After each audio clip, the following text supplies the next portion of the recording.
Have you ever looked around and wondered, why do the hardest working people often live the hardest lives? Why does the one breaking his back earn less than the one breaking the rules? In this video, we will tear apart one of the most dangerous lies ever told, that hard work, by itself, is a virtue. What if I told you that you've been taught to worship your own chains? In every factory, every farm, every faceless office cubicle, there lies not only a worker but a belief, one older than the machines, older than the desks, older even than the buildings that cage them. It is the belief that labor, in and of itself, is sacred, that to toil is to be good, to be righteous, to be morally upright. This belief is not born of nature, nor does it emerge from the will of the strong. It is a fabrication, a deliberate construction of a society that thrives on obedience, not excellence. What we call hard work is no longer a method to achieve power, but a method to prevent it. The modern individual has been trained, like a domesticated beast, to associate suffering with value. He is taught from childhood that the one who grinds, who pushes himself past exhaustion, is the one most deserving of honor, even if that honor never arrives. And even when it does, it takes the form of shallow praise, a plaque, a handshake, a meaningless title that changes nothing of his position in the hierarchy. The higher virtues, autonomy, will, strategic dominance, are never part of his education. Instead, he is handed a morality that rewards him not for rising above others, but for remaining in place and enduring it. The morality of labor is a morality designed by those who do not labor. The ruling classes, the managerial elite, the cultural architects, they do not praise hard work because they engage in it. They praise it because it keeps others occupied. A man consumed by work has no time for rebellion. A man exhausted by effort has no energy to dream, to scheme, to seize what lies above him. The sanctification of toil ensures a quiet, docile population. A population convinced that virtue lies in breaking one's body for a cause that never truly serves them. The term noble worker is not a compliment, it is a muzzle. It is the title given to the one who can be relied upon to obey. To show up early, to stay late, to accept less than he deserves and call it integrity. But this nobility is not self-chosen. It is inherited from a long line of defeated spirits. Men and women who were told that their suffering made them moral, even as they watched others thrive without lifting a finger. This is the essence of slave morality. It does not elevate man, it neutralizes him. In truth, there is nothing inherently virtuous about labor. The earth does not care if you rise at dawn. The cosmos does not reward you for sweating beneath the sun. The moral value we attach to labor is not a law of nature. It is a social tool, an invention designed to stabilize an unequal system. It transforms the worker into his own jailer. He disciplines himself. He punishes himself. He believes that struggle is a badge of honor, and in doing so, he forgets to question why he is struggling in the first place. This belief is so deeply embedded in our culture that to challenge it sounds almost heretical. Tell a man that hard work is not the path to greatness, and he will look at you with confusion, even contempt. He will defend the very lie that enslaves him. This is the genius of slave morality. It makes the cage invisible. It teaches the bird to love the bars of its prison. But where did this morality come from? It did not arise spontaneously. It was born in the minds of those who feared the strong. In a world where a few dared to dominate, the many needed a doctrine to protect themselves. They could not compete through strength or strategy, so they rewrote the meaning of virtue. They declared humility superior to pride, obedience superior to ambition, suffering superior to pleasure. They moralized weakness, and in doing so, built a world where power itself became suspect. The worker today is not the creator of this morality. He is its victim. He has inherited a worldview designed to suppress him. A worldview that tells him the highest good is not freedom, not joy, not self-expression, but duty. A worldview that glorifies sacrifice, but only when that sacrifice benefits the structure above him. He is praised not for breaking the mold, but for enduring it. And if he dares to question this, if he dares to value his time more than his title, his energy more than his employer's approval, he is called lazy, ungrateful, even immoral. But laziness is not the opposite of hard work. It is the refusal to obey a system that exploits effort without reward. The true crime, in the eyes of society, is not to do nothing. It is to refuse to suffer. The moral worker is expected to endure everything and question nothing, to break his back, to silence his doubts, to take pride in his pain. In this, labor becomes not a means to an end, but an end in itself. A ritual of self-sacrifice, empty of transcendence, full of repetition. There exists a quiet contract, never written, yet signed by almost everyone. The belief that if one suffers enough, works hard enough, remains loyal and moral in their effort, the world will eventually reward them. It is the invisible promise handed down by teachers, echoed by parents, reinforced by bosses, and repeated endlessly in the culture. Work hard. Be good. Stay humble. Your time will come. It is a beautiful sentiment, intoxicating in its fairness. And like all intoxicating lies, it blinds the one who believes in it. This lie is not innocent. It is a calculated illusion that keeps men from rising, from questioning, from reclaiming their power. It convinces the laborer that he is not yet being paid because the universe is waiting to give him something greater. Perhaps a promotion, perhaps a reputation, perhaps an afterlife reward. But the tragedy is that for most, this moment never arrives. The worker waits and dies waiting. This moral compensation myth functions as a psychological leash. It allows systems of power to remain unchallenged because the exploited believe they are merely in a stage of progress, that their suffering is temporary and therefore meaningful. But suffering does not inherently lead to transformation. Struggle without strategy becomes simply endurance, and endurance alone is not a virtue when it leads to nowhere. The world does not operate on the axis of fairness. It never has.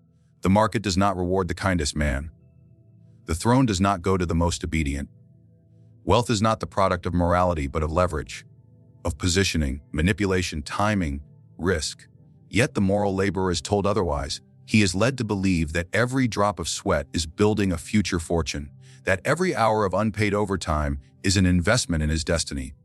He becomes addicted to sacrifice, not because it works, but because he has nothing else to believe in. Those who truly thrive in this world do not worship labor.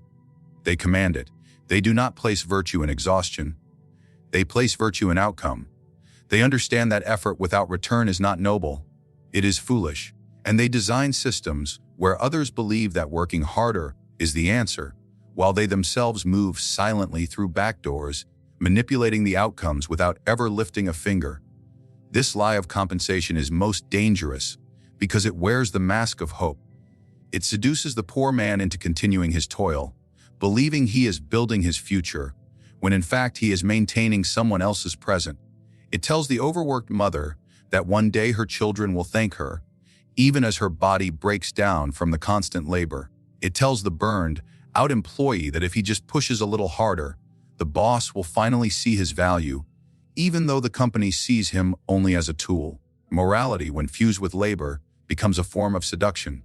It offers no guarantee, only the illusion of one. And because humans long for meaning, for purpose, they cling to this illusion, even when the evidence of its falsity surrounds them. They see the rich getting richer with ease. They see the lazy winning through strategy. They see the powerful untouched by the rules. Yet they convince themselves that these are anomalies, not patterns. The truth is brutal. The game was never fair. The pieces were always unequal. And those who have ascended did so not by being morally upright, but by understanding that labor is a tool, not a religion. To those who benefit from the myth, the moral worker is the ideal citizen. He asks for nothing. He questions nothing. He carries the weight and believes he is growing stronger, when in fact he is being crushed. This myth is not confined to the factory or the office. It infects every level of society. The artist who refuses to promote his work because good art will speak for itself. The student who believes perfect grades will guarantee success in life. The honest man who thinks truth alone will earn him trust and authority. All of them are victims of this same lie that virtue is self-fulfilling. But virtue, in a world built on games of power, is only as valuable as the result it brings. The moral laborer is not rewarded because he is moral. He is tolerated because he is useful. And the moment his utility fades, so does the praise. There is no sacred ledger keeping track of his sacrifices. There is no divine vault storing future blessings. The only thing that comes from labor without leverage is exhaustion. What makes this lie so powerful is that it does not require evidence. It is a belief rooted in faith, not fact. And faith, once internalized, becomes almost immune to contradiction. A man can see his father die broke, see his friends passed over, see his own efforts yield nothing, and still believe, because to admit the lie would be to admit that everything he endured was for nothing. And that truth is often too painful to face. Civilizations do not collapse under war or famine alone. They rot from within when they begin to sanctify suffering. When pain is no longer an obstacle but a badge of honor, man loses the clarity to ask whether the pain is necessary. He becomes enamored with the wound itself, priding himself not on overcoming it, but on having endured it longer than anyone else. Suffering becomes not a burden, but an identity. In such a world, the more you break yourself, the more you are praised. The more invisible your chains, the more virtuous you are considered. And the deeper your exhaustion, the louder your applause. This is the moral inversion at the heart of modern labor culture. The man who smiles through misery is seen as noble. The woman who burns out for her job is called inspirational. But this admiration is a trick, an aesthetic coating placed over exploitation. It is not admiration for the individual, it is admiration for their utility. They are praised because they have made themselves useful to a machine that would never do the same for them. Their suffering is not seen as a tragedy, but as proof that they are doing it right. This obsession with suffering has theological roots, but its modern form is entirely secular. The factory floor, the gig economy, the endless startup grind, all echo the same sentiment once preached in Pusey: salvation comes through sacrifice. But what is sacrificed today is not sin or pride, it is health, time, family, ambition, and ultimately, life itself. The worker is told his suffering builds character, strengthens resolve, purifies his intentions. But the truth is simpler and darker. His suffering enriches others. Pain, once a warning signal from the body or the soul, has now been aestheticized. It is filtered through motivational quotes, romanticized in social media posts, and enshrined in corporate slogans. Push through the pain. Hustle. Harder. Rise and grand. These mantras are not whispered by monks, but shouted by marketers and CEOs who benefit from a labor force too tired to question why they are in pain at all. They offer you purpose, but only if your purpose serves their structure. There is a hidden arrogance in this glorification of suffering. It tells the suffering man that he is better than the man who rests, that his pain makes him more authentic, more worthy, more morally upright. In doing so, it creates a caste system of endurance. Those who collapse under the weight are weak. Those who endure it quietly are strong, and those who escape it altogether, by intellect, by cunning, by defiance, are often condemned as lazy or immoral. Thus, society becomes addicted to misery, not because it leads to anything noble, but because it offers the illusion of nobility in a world that has stripped people of true power. The glorification of suffering turns ambition inward. Instead of desiring to rule, to shape, to challenge, the moral worker desires only to endure more than the next man. His pride comes not from building something transcendent, but from proving he can break himself further without complaint. Suffering becomes a competition. The longer hours, the fewer vacations, the deeper burnout. These are the new trophies. And like all competitions built on vanity, they lead nowhere. This glorification also silences dissent. The man who questions why he must suffer is seen as disruptive, ungrateful, even dangerous. He threatens the fragile moral order built on sacrifice. So he is mocked, ostracized, or guilted into submission. The strongest chains are not made of iron, but of shared delusions. When 1,000 men believe that their suffering makes them holy, the one who refuses to suffer becomes a villain. Even art and literature have been infected by this worship of pain. The tortured genius, the starving artist, the sleepless entrepreneur. These archetypes are praised not for their output, but for their agony. It is as though the depth of one's wounds validates the height of one's worth. But this is merely the internalization of oppression. The system no longer needs to inflict suffering. It simply convinces the individual to inflict it upon himself. Those who glorify suffering rarely suffer in silence. Their pain becomes performance. Their exhaustion becomes content. Their struggle becomes a story told not for liberation, but for admiration. This is not resilience. It is martyrdom. And in a culture that rewards martyrs more than masters, very few ever rise to true freedom. The glorification of suffering is not just a cultural error. It is a spiritual sickness. It convinces people that they are more alive when they are in pain. That meaning is only found in self-sacrifice, and that comfort is a sign of moral failure. In this view, rest is laziness, joy is distraction, self-preservation is selfishness. It is a worldview built to benefit the machine, not the man. And the more deeply it takes root, the more man forgets what it feels like to be whole. The labor lie depends on obedience. It survives through the dull acceptance of routine, the unquestioned worship of duty, and the silent agreement to exchange time for survival. But intelligence, brutal, unflinching intelligence, refuses to kneel to this structure. It is not that the intelligent cannot work hard. On the contrary, they can endure far more than the average man, but they demand meaning, they demand outcome, and above all, they demand to know why they are suffering in the first place. The moment a man begins to ask that question, the entire illusion begins to crumble. The intelligent man sees what others ignore. He sees the manager praised for leadership while producing nothing. He sees the worker breaking his back for a wage that barely feeds his family. He sees the glorified entrepreneur pretending to grind while outsourcing every task. He notices how those at the top praise hard work only after they've escaped it. He sees the contradiction. The same system that calls work sacred devalues the worker. And in this contradiction, he finds something unforgivable, deception dressed as virtue. It is here that intelligence begins to rot into rage. Because to witness stupidity succeed through obedience, while brilliance is punished for rebellion, is a kind of slow psychological violence. The intelligent man does not hate work. He hates the worship of it without reward. He despises the theater of effort. He abhors the culture that honors struggle for its own sake, while quietly discarding those who refuse to play along. He knows the difference between discipline and servitude, and this knowledge isolates him. The moment a man sees the lie, he becomes dangerous, not to others, but to the system that profits from his blindness.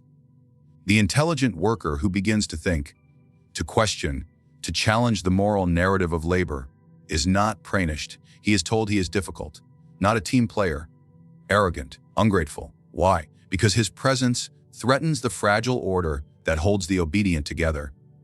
He becomes the virus in the machine, the man who will not smile while bleeding, the man who will not call his chains a crown. And yet, this rebellion does not lead immediately to success. That is another illusion, that seeing the truth guarantees victory.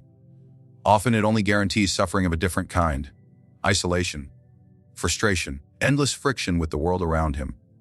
Because the intelligent man, once awakened, cannot return to sleep. He cannot work just to get by.